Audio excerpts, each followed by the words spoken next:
Olá, queridos ouvintes da Web Rádio Meimei. É uma enorme satisfação estar aqui em mais um programa Saúde, Espiritualidade e Você. Meu nome é Ricardo Cavalcante, sou membro da Associação Médico Espírita de Botucatu e hoje nós estaremos dando continuidade ao tema Terapia Complementar Espírita, falando um pouquinho da desobsessão. O que significa a desobsessão? Antes que a gente chegue nesse conceito, é importante a gente entender alguns conceitos prévios que a doutrina espírita nos traz. Existe uma questão no Livro dos Espíritos, questão 459, em que Allan Kardec pergunta se os espíritos influem ou influenciam os nossos pensamentos e os nossos atos.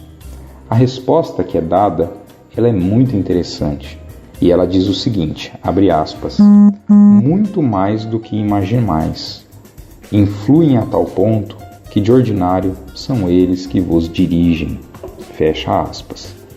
Vejam que essa afirmação que Kardec traz para nós ela é muito importante. Isso significa que quase que o tempo todo nós estamos sendo influenciados mentalmente pelos desencarnados que estão à nossa volta. Eles muitas vezes estão pensando ao nosso lado e nós estamos captando esse pensamento. Certamente, aqueles desencarnados que estão ao nosso lado, como nós já pudemos discutir em programas anteriores, serão aqueles que se sintonizam mentalmente conosco. Sintoniza através do quê? Daquilo que nós sentimos. Então, o nosso sentimento é o que dá a direção ao pensamento. Se temos bons sentimentos, se cultivamos em nós virtudes como aquelas que Jesus nos ensinou, como a humildade, a tolerância, a paciência, a resignação, o perdão, a fé, a esperança.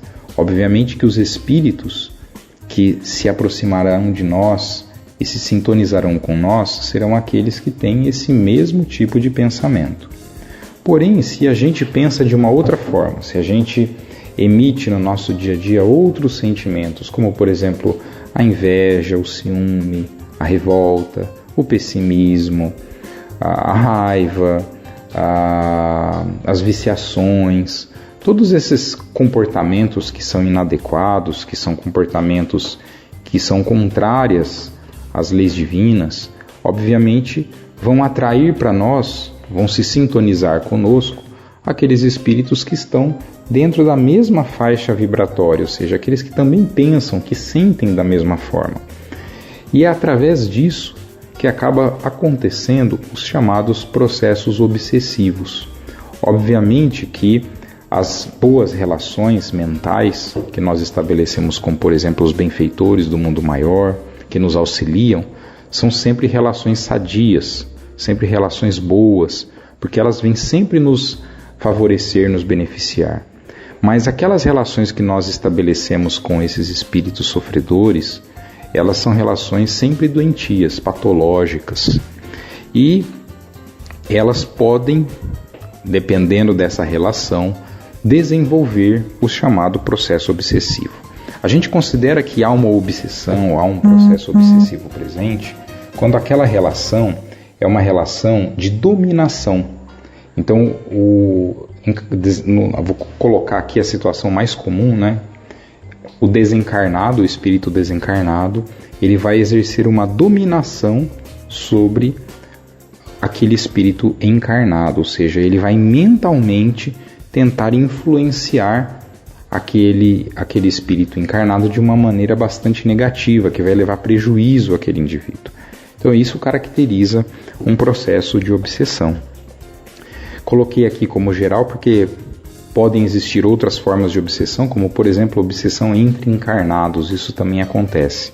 Mas o nosso foco aqui é o processo obsessivo do desencarnado como obsessor e o encarnado como sendo o obsediado, como sendo aquele que recebe essa influência, esse domínio negativo do desencarnado. O que acontece? Esse processo obsessivo, ele é um processo que ele contribui de uma maneira muito significativa para o nosso adoecimento. Claro que um processo obsessivo, ele pode desencadear uma doença, ele pode provocar uma doença em alguma pessoa. Não é comum, mas ele pode. Um processo obsessivo exercido durante muito tempo, muitos anos consecutivamente, pode sim levar o indivíduo ao adoecimento, tanto físico quanto mental, de uma maneira definitiva, ou seja, instala-se um problema orgânico naquele indivíduo. Isso o próprio Kardec já nos alertava que esses processos obsessivos podem provocar isso.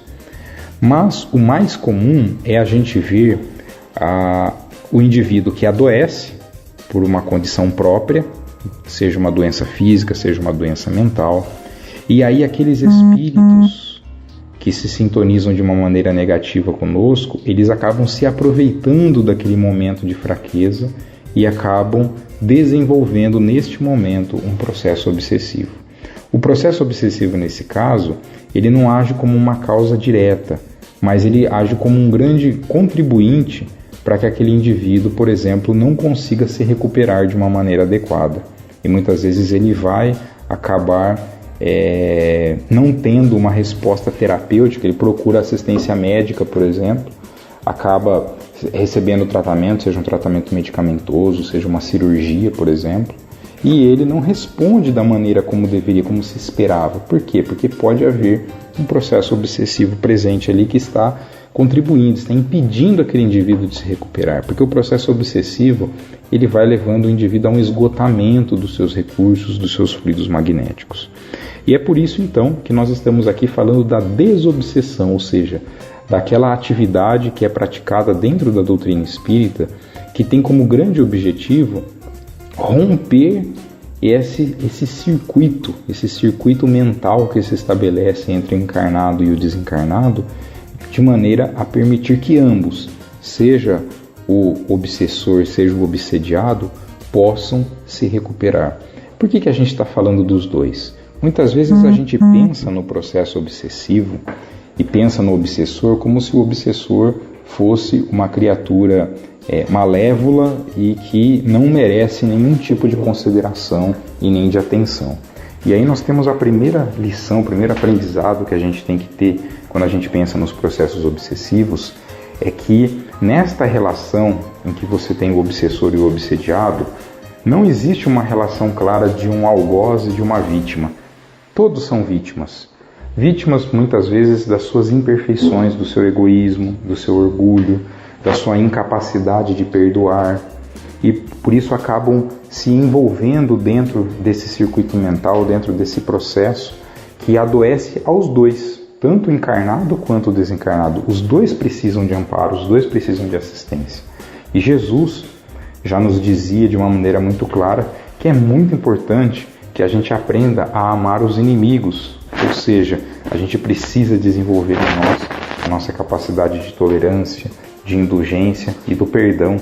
Por quê? Porque isso é uma grande ferramenta, é um grande remédio para se romper com qualquer processo obsessivo que possa existir.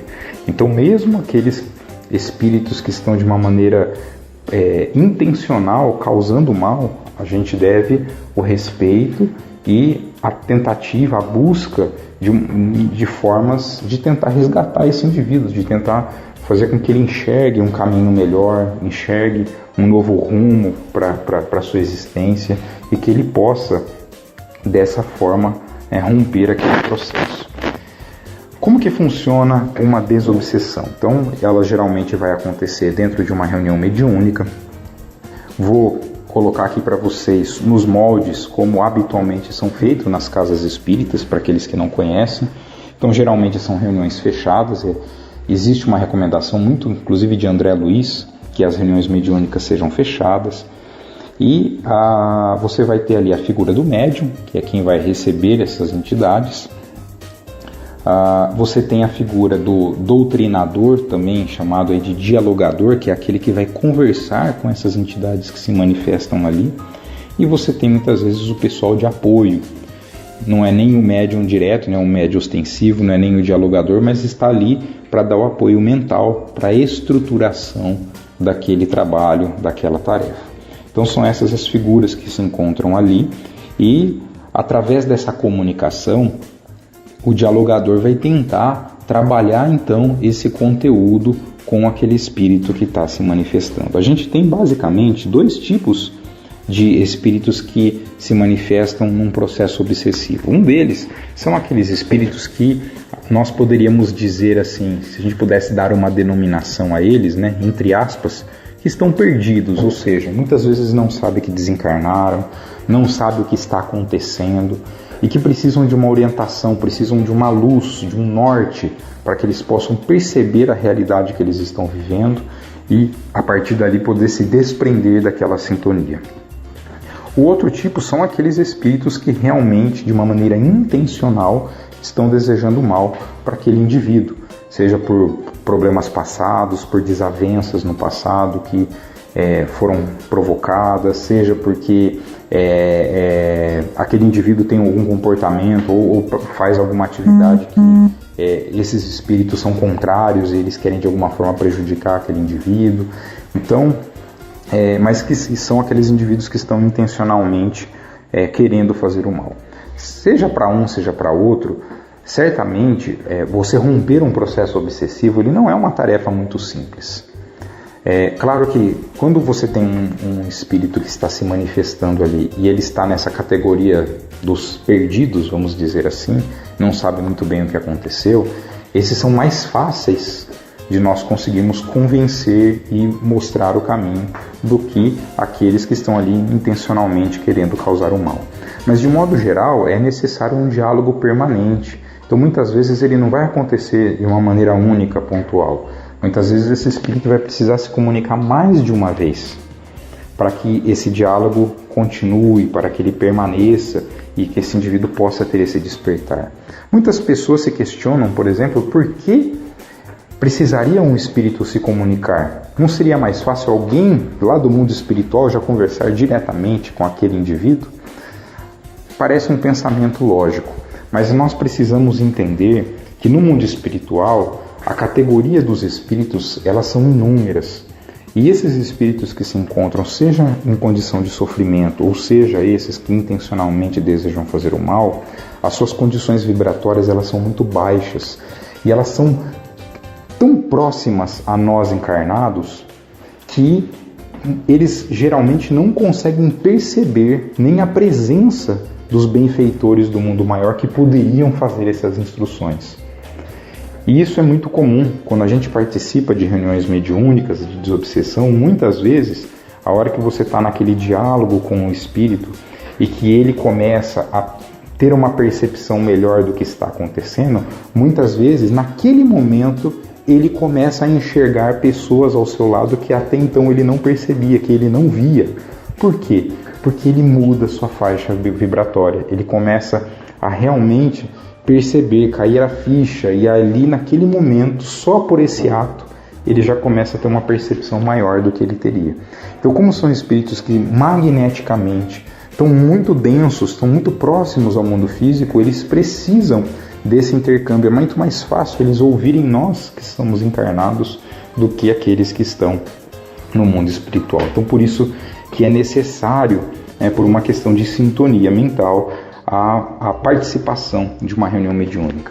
André Luiz ainda nos fala que a reunião mediúnica, o trabalho de desobsessão, ele não é só importante para os espíritos que são atendidos na desobsessão, mas é importante para nós encarnados, porque também é uma forma muito importante de aprendizado, até para a gente poder aprender a lidar com as pessoas que vivem em sofrimento e com aqueles que querem fazer o mal, para que a gente aprenda a ter a tolerância, a ter a paciência e a amar o próximo.